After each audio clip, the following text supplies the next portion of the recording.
Welcome to Sideline Sanity with me, Michele Tafoya, sponsored by Legacy Precious Metals. There has never been a better time to invest in precious metals. Go to legacypminvestments.com, legacypminvestments.com. Think back to that period of time, mid 2020, when everyone was locked down from the pandemic. And we all said, if they would just get a vaccine, I would take that vaccine. I'd take it in a heartbeat. Obviously, vaccines take some time to develop. We know we get a different flu vaccine every year. And there are trials and there are tests. Well, there is a young woman named Brianne Dressen, and she wanted to help. So she volunteered for one of the trials. She was so confident that these vaccines were going to work that she enrolled herself in a U.S. clinical trial for AstraZeneca. Remember that name? AstraZeneca? She got her first dose of the vaccine on November 4th of 2020. I'm going to read now a quick description. On the ride home from the clinic, within an hour of receiving the shot, she felt a tingling sensation down her arm. That evening, she developed blurry and double vision, and she noticed sound becoming distorted, like her ears were covered by seashells. When she woke up the next morning, her left leg was slumped and weak, causing her to stumble into the left side of doorways. She went to work at her preschool and found herself unable to function, with extreme sensitivities to light and sound. And that is just the beginning of her story. So we know about Moderna, we know about Pfizer, we know a little bit about J&J. Remember, these are AstraZeneca trials as well. Where is Brianne Dressen now? How is she doing? And what's her recourse for this? I'm sure she signed an informed consent, but what did it say?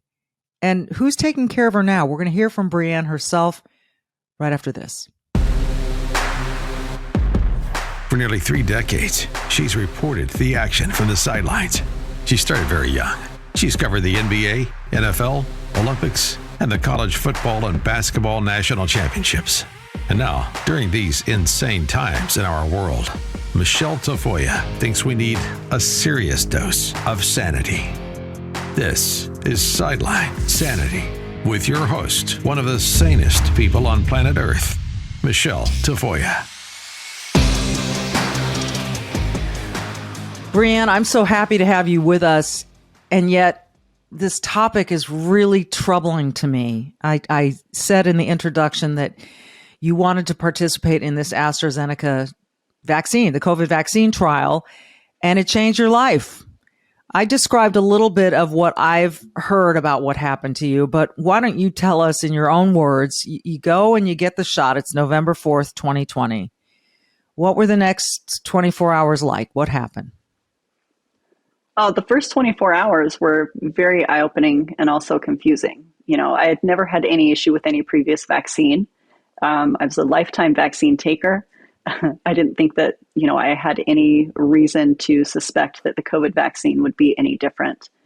Within an hour of my shot, I got tingling down the same arm as my injection. And later that night, I was watching television with my husband, and the TV, instead of one TV, all of a sudden there were 2 TVs stacked. So my vision had become blurred and doubled, and sound became strange. So it sounded like I had seashells on my ears. That night, I had a typical vaccine response. And so my typical vaccine response was a fever and, a little bit of sweats, a little headache, and by the morning that all had resolved. And so I got up to get ready for work after, and at that point I was like, okay, it definitely was the vaccine, because I wasn't sure if it was the placebo or not. Oh, so, right. You didn't know. Right. That's right. It was a double blind, right? So you didn't know if you'd gotten the placebo or the actual vaccine. Correct. Yeah. So I had no idea. So at that point, the placebo was saline. So at that point I was like, wow, if this is saline, then this is a very strong placebo effect. So I kind of joked a little bit about it. But I got up to get ready for work, and my left leg just wasn't working right. It was slumped. And so instead of just drop foot, my whole leg was just dragging. And I was walking into the left side of the doorways because of that. And I went to work, and I'm a preschool teacher, at least I was. And the little kids' voices just kept getting louder and louder as the day went on. But in reality, it was actually my own sensitivity to sound had just ramped up to the point where by the end of the workday, I had the kids parked in front of the TV with a learning channel, and I had the lights off in the classroom, and I was holed up in another corner just waiting for the parents to come get them. That was the last day I taught. Fast forward almost 2 years, and I now have non-link dependent neuropathy. I have severe postural orthostatic tachycardia syndrome, which basically means that your heart and your blood vessels can't get enough blood back up to your brain, um, which is not fun. It actually Oh, causes dysfunction with almost every single organ and system in the body. Short-term memory loss, tinnitus, severe food sensitivities. As far as my symptom list now, I still have well over 20 symptoms. I definitely am never going to go back to work with kids because every time I get sick, my symptoms get worse. So at this point, I'm trying to just make sure that I can try to protect my nervous system and my current state as much as I can, so I don't decline further. it's amazing. I'm sitting here looking at you, talking to you, and anyone who would see you in this small frame would say, look at this beautiful, healthy young woman, and you're going through all this stuff that most people can't see. A lot of these are unseen injuries. And it just occurs to me too, not only have you had this health stuff to deal with, you can't do your job. You had to leave your job, which I'm sure you loved being a preschool teacher. I mean, what has it been like to not be able to do that anymore? Well, it's a little bit of a double whammy here because the business I own the business. It's actually still running under other teachers, but I own the business. Like I put my heart and soul into developing the brand and everything with it. And I took a lot of pride into focusing on those kids that really struggle in schools. I took pride in making sure that no child was left behind. I wanted to make sure that the kids, once they did get into elementary school, they could function. And so I felt like I had developed something where I could really make a difference in the world. But now I can't do that. I still own the business. I still go and monitor the teachers and see them working. But really I'm just keeping it open until they decide that they're done. So it's heartbreaking because I see my business. I still see the potential, with what we created, through what we needed and what we knew kids needed. Yeah. So there definitely is a hole there, to just have to be reminded all the time that, it's something I can't go back to. Uh, So so all of this is going on, the medical stuff in that first 24 hours. And at what point did you say to yourself, I've got to get some help and I've got to find out where to get that help? What happened? So for the first 2.5, 3 months, I felt like I was dying, right? I was being electrocuted 24/7. I had severe tachycardia. So my heart rate was all the way up to 180, 220. It ended Oh up my that high in the gosh. ER. People need to understand that Um, that is really, really high. yeah, that's ER level That's for ER sure. level. That's like you're at a dead sprint for maybe several minutes oh my goodness. Okay, go Yeah, ahead. and that was happening when I was in bed, just laying there. I was isolated from my family because my kids' little voices was too painful for my ears for, I want to say, 2.5 solid months. So I had earplugs in and earmuffs on, darkest sunglasses I could find, and everywhere I went, that was my MO. My body, I couldn't sleep, I couldn't eat. The only thing I could control was my breathing. So I just remember waking up every morning, being electrocuted. That's the first sensation I feel still to this day. I feel an electrical surging sensation. That's what I wake up to every morning. And so that was hard to figure out how to exist like this, where your body's attacking itself 24/7. There's no middle ground with that. And as you're going through this, are you saying to yourself, I know this is the vaccine that did this to me? Yeah, without question, just because the sensations and what was happening in my body was so alien compared to anything else I had experienced with previous diseases or anything else. And the test clinic believed me. They tried repeatedly to get through to AstraZeneca to get AstraZeneca to address this. And AstraZeneca did not. They did not connect with me until we got news involved a year ago. That was the Oh my first time that goodness. AstraZeneca actually directly connected with me. And they still have not paid a dime. Well, actually, they did, and I'll tell you why. A news station called them to ask for a statement, and they called me and said, "Hey, news is asking us for information, so we're going to wire $590 to your account." So at this point, I had been my total expenses for my medical bills. We were sitting at about 60,000 out of pocket. Oh, The total for me now, for my through my insurance, is sitting about 3.5 million. oh my God. So, we had to refinance our house to make sure that we could pay off the medical expenses. The drug company, who in a contract, black and white, said that they would take care of us financially if there was something to go wrong, not not helpful whatsoever. There was no follow up. It's been very fragmented, and it's not what I signed up for. It's not what I expected to happen if something were to go wrong. Wait, I wait, trusted the drug company. I yeah. trusted the government. You know, We're learning a lot, aren't we? When yeah. there's an informed consent that you go through, right? Just before you enter the trial, or as you're entering the trial, does someone sit with you and tell you what to expect and whose responsibility lies where? What is that process? What did you go It's through very there? thorough. It's Okay. very thorough. The medical history is hours long, so they know everything that has ever happened to you in your life before they approve you to participate. Okay. They verify many different formats that you have never had COVID before they enroll you. And then on top of that, they sit down with you for a solid 30, 35 minutes and go through every single page on the informed consent document. They sign and they date it, and then we sign and we date it. They actually coerced me to have to sign a follow up document after I was sick, and they wouldn't explain what the changes were. I couldn't even see the page because my vision was so blurred and double. And I just remember sitting there crying, just asking them to help me. And they said, "We can't do anything for you until you sign this document." So I did this little squiggly thing. They took some tests, and that's it. There was no help given, there was no follow up provided. It sounds like the test clinic was very disappointed in how AstraZeneca managed the situation. We've inquired with the FDA if a complaint was filed on my behalf. And of course, the FDA, because of their lack of transparency, which is in conflict with what their mission actually is, they said that they cannot disclose if a complaint has been filed. They cannot disclose the status of a complaint if they do follow up with a complaint. So it's basically a dead end. You report your issues to the FDA and they go into a black hole for, you have to order a FOIA basically to get anything out of them. You know, I think one of the most disheartening things about your story is that you went into it in good faith and trusting the testing site, AstraZeneca, and as you said, the government to do the right things.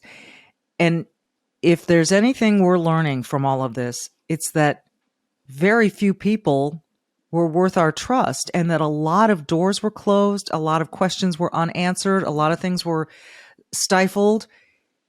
And here we are, and here you are. So quick 60-second break. And we've got Brianne Dressen with us, and she's telling us her story about the AstraZeneca trial and how it completely altered her life, what she's doing now, where she goes from here, and how many others she's met just like her. Stay with us. Have you been watching the stock market? I'm sorry for the pain in your neck and your eyes and your shoulders if you've been trying to follow it. It's like some sort of bizarre video game or some sort of tennis match that it's up and down. Let's put it that way. We've still got the gas prices, and now they're ticking up, right? We had them come down a little bit. They're ticking back up. We've got still more insecurity between Russia and Ukraine. Now we have missiles being fired by North Korea over Japan. And the elections are coming up. So the bottom line is there's instability everywhere, and it's hard to know what your retirement's going to look like. So put a little bit more certainty in your retirement. Make a long-term play with gold or silver. And I'm going to recommend you call my friends at Legacy Precious Metals. They are the folks that I deal with when buying gold and silver, and you can find them online at legacypminvestments.com. Now, think back to 2008. Those who invested in gold saw huge gains. Others lost their retirements.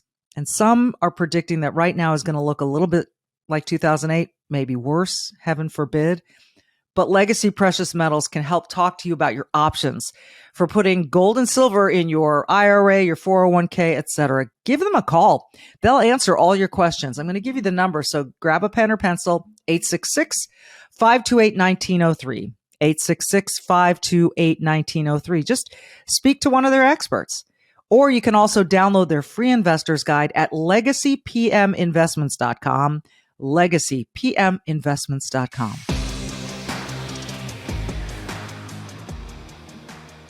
So, Brienne, the amount of money you've had to spend on medical is astonishing.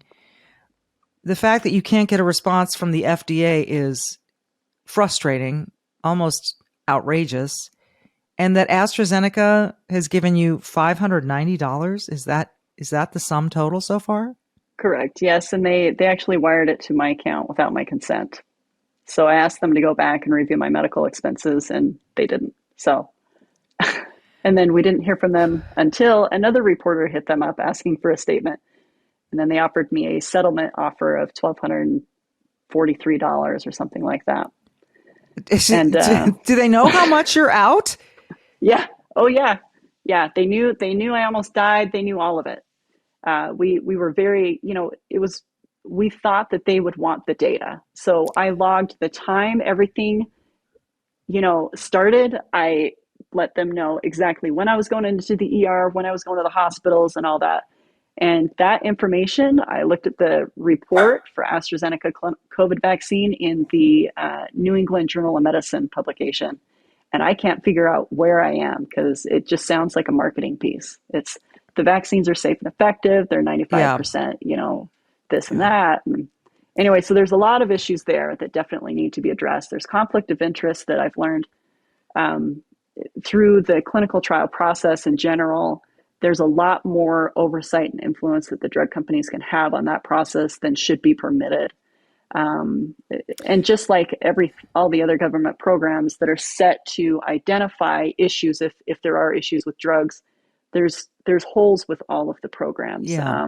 We're learning just how much of these policies that the government has in place are actually just smoke and mirrors, so they can sell, reassurance and security to the American public. When in reality, if something were to happen to you, that's it. You are on your own. That's how you feel right now? Oh, 100%. And had I not had a front row seat to the nightmare, I probably would still be, on the other side of the fence. But after being to the NIH in person for research in this area, while the rest of the country was being mandated, with all the games that went on there, the lack of transparency with the NIH and the research that they have and continue to conduct on this topic, the lack of transparency on the side of the FDA, the meetings and the emails that we have had with the head of the FDA, Janet Woodcock, Peter Marks, who's the head of biologics, for a year and a half. It's smoke and mirrors. It's smoke and mirrors. There's one thing that I really hope comes out of this in the end is that we can look back on this and figure out how we can make sure that this does not happen again. How old are your children? My children now are 8 and 10. Would you vaccinate them with any vaccine? Have you? So yeah, they were, totally up on their shots until this happened. But now seeing just how poorly things are managed, on the government level, if things were to go wrong, I definitely am going to question which ones they're going to get. The NIH definitely has recommended to me that I do not get them vaccinated by the COVID vaccine, bar none. They said that's a hard pass. And with the information that we've been able to gather through react19.org, there's definitely some people that have a genetic component. So we have a lot of injured kids with injured moms, which is really, really tragic. Oh, to see. it's awful. Your story's tragic. I mean, this is awful. You mentioned the organization react19.org. How did you get involved with this group? So React 19 it's been launched for about a year now. Um, Ken Ruckers, who's a NFL Hall of Famer for the Packers, Mm-hmm. his wife was injured by her COVID vaccine. She teamed up with us very early on. So I want to say I met her in March of 2021, April of 2021. And how do you meet these people? Is this online? Are you doing Facebook searches? How are you meeting these other injured? At the beginning, it was really like it was a small email group between me and Cheryl Reckers and Denise Hertz, an injured physician, Christy Dobbs. And from there, it exploded over the next several months too. So we went from 2 or 3, 5 people, and within 2 months, we had thousands. So by May of 2021, we realized that this was not just a rare incident. You know, we weren't just rare. This was definitely much more systemic than what the public has been led to believe. And that's when we decided we need to take action. So Ken Ruckers and I and Cheryl and Christy and Denise, we started pushing really hard with the heads of the agencies. We started reaching out to senators and representatives, the media. As you know, not very many media personnel picked it up. No surprise there. But it was for me at the time. I was like, I don't understand. I don't understand. For a long time, I was like, well, I don't get it. And then after seeing what the NIH did to us, and then now with what the FDA has done, it's pretty obvious that what has been happening and what will continue to happen, without question, is intentional. All right. You mentioned that you went to the NIH for some research. How did the ball get rolling there? Who made that connection for you? How did that come to pass? My husband's a PhD chemist. And so as soon as I got sick, he got to work trying to figure out what was wrong with me, right? Because nobody had any answers. And AstraZeneca definitely wasn't helping. So he took matters into his own hands. He reported my injury to the federal government. He reported my injury to all kinds of scientists across the globe. My blood, as early as December of 2020, went all over the globe. We flew it to Germany. We flew it to a couple of other places, and they found many things that were concerning, including anti-neuronal autoantibodies. So my immune system was attacking my neurons. Of course, my doctors here didn't know what to do with that information. So they just, kept me with my anxiety diagnosis. The NIH, after catching wind of the situation. Hold on. Your doctors see this blood. They don't know what to do. And they say it's anxiety? Yeah. Yeah. So I was one of the many who was misdiagnosed with anxiety. So my legs were not working and I was incontinent and I was in the hospital. And I left with in-home intensive physical and occupational therapy for a diagnosis of anxiety due to the COVID vaccine. So I rehabbed my legs here at home in my house with my therapist because of the anxiety. So that's why the NIH initially, they didn't know how big this problem was at the time. So they launched a study, and that was in June of 2021. So right at the very beginning. So they knew at a very intimate level what was going on with everybody very early on. We referred thousands of patients to them. They had the opportunity to do a proper study very early on to see just what was going on. They swore us to secrecy. They were like, look, just let the data speak for itself, keep quiet. So we did, with the promise that they would publish, and that would then, allow everybody else to get medical care. As we all know, that didn't happen. So that was just one of many substantial promises that were left, empty. And it's been tragic to look at these guys in the eyes. They're telling us these things face to face, making promises to get to the bottom of this, disclose this information to the medical community, and then nothing happens. It's just crickets, silence. Yes. What does your gut tell you about that? Why they don't want to dig deeper, pursue this, come up with conclusions or answers? I'm not entirely sure. I have my own opinions, obviously, on that. But if I were to give them the benefit of the doubt. So the best case scenario in this Yeah. situation, really, it could come down to the NIH was on this hot and heavy. They wanted to do the right thing. And then once somebody else somewhere found out what was going on, it was like a light switch.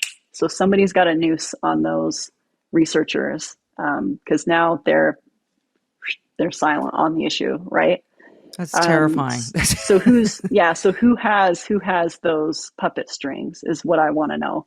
I am not sure what's going on at the FDA, if it really is because they are understaffed, underpaid, and overwhelmed with a severely broken, inadequate VAERS system that is failing the FDA. It's failing the public.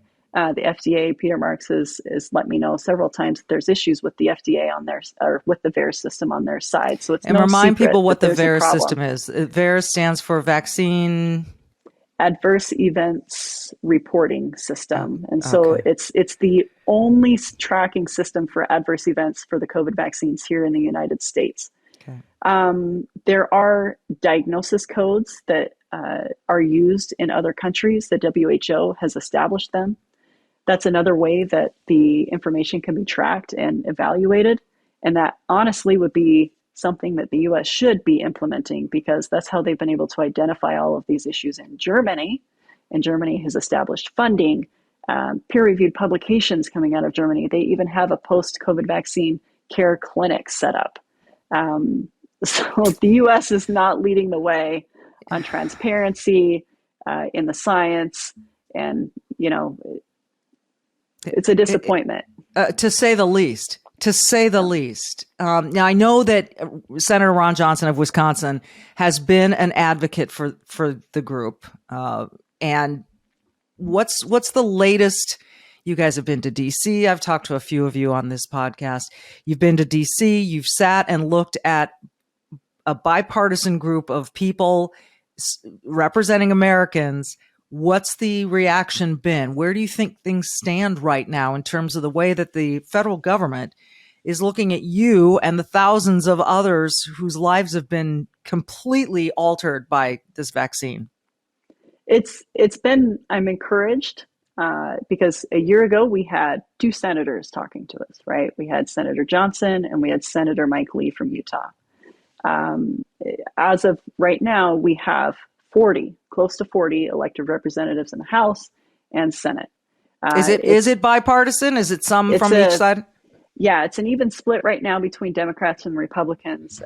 It was pretty interesting going into these meetings because it did seem like there was a lot of preconceived notions already with these offices of who the COVID vaccine injured were, right? Because of the marketing and everything else and the propaganda that's gone on, we've been painted as villains, as inflammatory, crazy people, tinfoil hat, Anti-vaxxers. Yeah, all of the, inflammatory labels they've slapped on us, right? So I think it was a really, really good opportunity to sit across the table from these guys and women and, for them to see that this is a real issue. This is a human issue. For us, this is not political. We have Democrats, Republicans, independents, everybody on the spectrum politically. And let's be honest, a pharmaceutical product, every pharmaceutical product is going to have side effects. So it's incredibly naive for us to believe in any way, shape, or form that a brand new technology that has been proven to fail in previous clinical trials for cancer treatments and other things is somehow magically going to be safer than Tylenol. Yeah. And so, we just had to kind of point that out to them here and there. We do have a lot of them on board to help us with the compensation issues, because nobody in the US is allowed to sue. You are not allowed to hold anyone accountable because of the PrEP Act and as well as previous vaccine law that's been implemented. And you're at the mercy of the federal government to help you and support you. So the Democrats definitely, with that one, they're like, that's a problem. That's not how it should be. And so right. They're working towards that. But by and large, nobody still there. It's a very touchy subject. Nobody wants to be the Ron Johnson that just stands out there on their own and, gets slaughtered. So I'm grateful to him for not apologizing for this, for understanding. And, I know that here where I live in the Midwest in Minnesota, I went to a very small meeting and met 3 or 4 vaccine injured. I was blown away. I was blown away. I didn't know what to expect when I walked in there. I was invited because I have this platform and would I meet some people? And I was blown away. And I thought, this can't stand. This can't, you know, yeah, there are going to be risks when you go into a trial and or even if you just get the vaccine after it's been approved. I don't know what's worse. Did the AstraZeneca, that vaccine never went to market? Is that right? Here in the US, correct. So we reported my injury the first part of January, and 10 days later it was pulled from the running. Unbelievable. So, So you can't have been the only one, can you? no, I know for sure there was at least one other woman that had my exact same constellation of symptoms, timing all the way down to our kidney infection, which is why the NIH listened, because we both reached out to them together and said, hey, AstraZeneca is probably feeding you guys a line. And so, yeah, so then they went back and looked at it, and they pulled AstraZeneca from the running. They also have done a really good job with pulling J&J and making sure that J&J, that's full disclosure, right?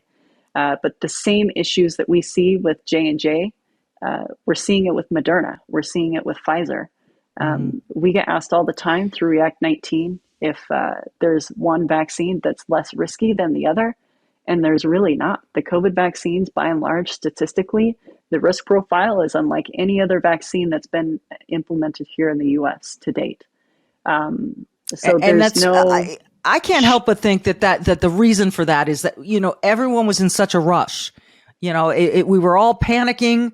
We wanted this vaccine and they just moved it and weren't as deliberate. And again, it's the emergency use authorization for some of these. So I mean, is that a logical conclusion that it was just this race to, and by the way, a very profitable win if you got there first? Oh yeah, absolutely. Right. I mean, they've made boatloads, and then the federal agencies, they paid boatloads more of tax dollar money to promote these on, even all the way down to, they gave what, 2 point something million dollars to the NFL to promote the vaccines. Your taxpayer dollars. It wasn't even pharma that had to do that. Our own taxpayer dollars went to make sure that we were reassured that this was a good product and we all needed to participate in the uptake. And those of us that experienced harm, it didn't matter how hard we cried out for help, we were silenced every avenue by politicians, by the media, by the drug companies, by our peers, by big tech. And the sad reality is it literally has killed people. And I know those people, I know their families, I know their names. And I want to make sure that at the end of the day, that this kind of disaster, this kind of nightmare does not happen. Because right now there's a lot of people hiding in the shadows across the country here after being silenced and abused and marginalized for over a year now, who deserve far better than what they have received. These are, everyday people. These are moms, these are dads, these are coworkers that you have and that you have loved and trusted. We're totally honest people. I will raise my arm to the square any day of the week. I have documents to corroborate every single interaction we've had. The NIH, we've got all of our records from there. So we are the walking evidence. We are the living and breathing evidence that there is something catastrophically going wrong with the management of the COVID vaccines. And, the FDA knows this. The NIH, they know this. They know all of this. We know that they can manage pandemics better because they actually did a way better job with addressing COVID and long haulers. So we know that they are capable of so much more than what they have done for the COVID vaccine adverse events. So that right there makes me wonder what really is the motive behind it. Is it because they realized that they were lied to by the drug companies all along and now they're just going to look stupid? So now it's a damage control campaign. What really is the motive at this point?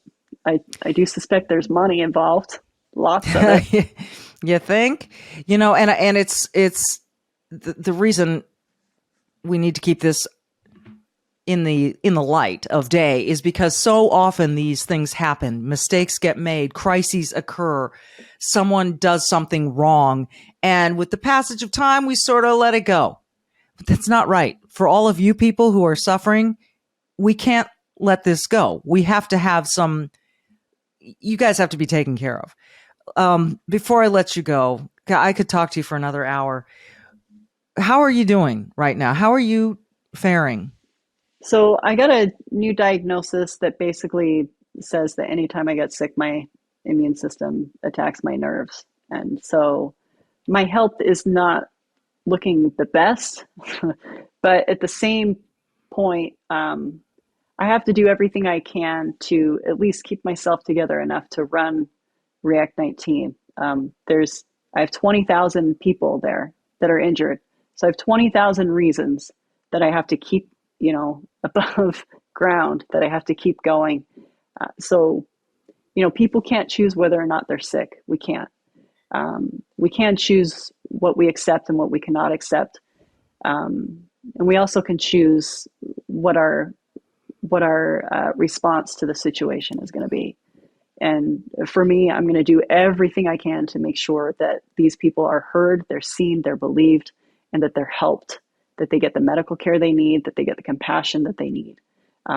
Because we're on a literal life-saving mission at this point. Brienne, I hope you'll stay in touch with us because I'd love to interview other people who have gone through these experiences. We need to expose this to the public. We need people to see what has happened. And by the way, if anyone watching or listening knows anyone who thinks they are vaccine injured, they should go to react19.org, right? And find some resources. Yeah.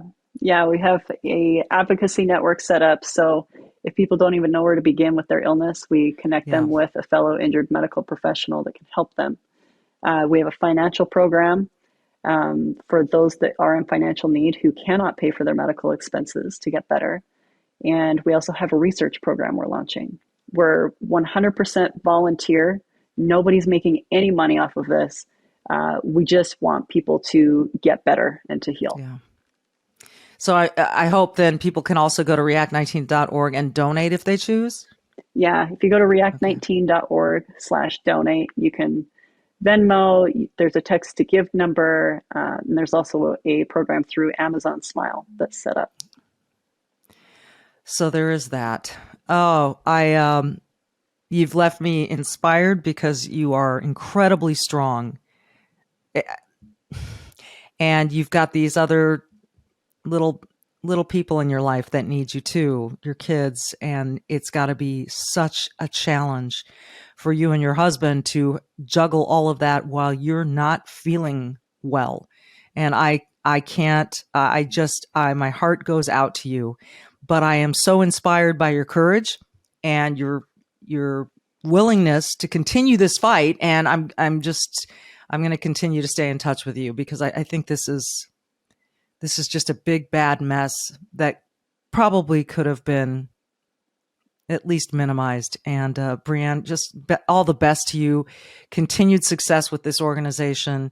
Know that we're behind you. We're with you. And whatever we can do to help, we're going to do that.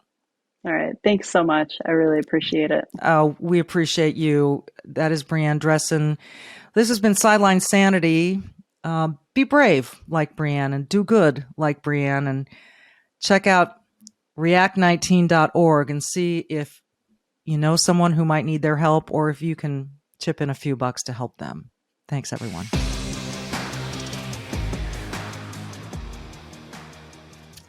Well, Sideline Sanity, we are very proud to be sponsored by Legacy Precious Metals, and we're joined by Charles Thorngren, the CEO of Legacy Precious Metals. Charles, we are hearing now that this is not transitional inflation. This is not a bump in the road. This inflation is going to be here a while. What does that tell you? That's the scary thing. I think, economies and such like that, they can deal with small jars. we have a unique situation. We had a Fed that waited much too long to react to the situation, calling inflation transitory for a year when everyone knew it wasn't. But more importantly than that, coming out now saying this is going to be here. This is long term. This is not short term. We're going to have elevated rates for the long term. And why that gets really scary is that means the cost of doing business is going to be elevated for years, which means the cost of goods are going to be elevated for years, which means if companies can't make enough money, they will go out of business. This is why we hear some of your bigger companies are already talking about layoffs. So it's a unique situation. The Fed found themselves in a very bad place, and they reacted way too slow. And this is why we're at where we're at. So if I'm an investor, then why do I want gold and silver in my portfolio? What will that do for me? You know, that's a great question, and that's a question we get a lot. And really, what gold and silver do, they act as the hedge against the dollar weakness. They act as a hedge against the other markets. And we know that the Dow and all of your markets, all your indices are pulling back, right? That's not the issue. It's not what's already happened. It's what's yet to come. And that's where we need to prepare. So depending on who you listen to and the research that you do, you know, there are case studies of saying expect to see another 20 to 25% pullback in your equities markets based on interest rates and loans, and the bond markets, they're suffering as well. No one's going out to buy bonds knowing that they're going to be an increased return on them in 3 months. It makes no sense. So that leaves you in a position of what to do with your money and how to protect yourself. This is where gold and silver come in. This is why we say this is a long-term play. You buy it, you forget about it. Let it do its job. And its job is to go up over time as the dollar gets weaker, as the purchasing power gets less, gold and silver increase. It protects that purchasing power. And that's the great thing about it. And there's your bottom line and why you need to call Legacy Precious Metals or go download their investor's guide at legacypreciousmetals.com. Charles, it's always good to talk to you because these are nerve-wracking times for people. You know, it's just the fact of the matter is, as we were told by the Fed chair, there's going to be some pain. So if people know that they've got something solid sitting in their investment portfolio, I think they're going to feel a little bit better, right? Absolutely. And we, you know, when we look at the actions that have happened just recently, I mean, the Fed has taken a very unique stance, and they've done something very extraordinary.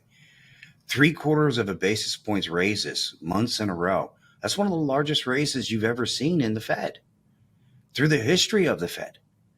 And it's not just once. One time is shocking. Here we are on the third month now, and we'll probably do another half a basis point next month or later this month, possibly even 3/4 of a point.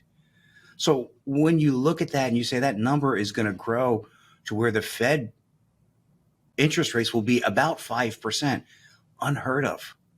That means the interest rate to you and I, if that's what banks pay to borrow money, we're going to see, you know, credit cards will probably be over 28, 30% again. You're going to see home loans coming in 9, 10, possibly even 11%. And it's a scary time. And this is why we say, okay, know that it's coming. Don't be afraid. You now are aware, so now you can protect yourself. And that's what we help people do.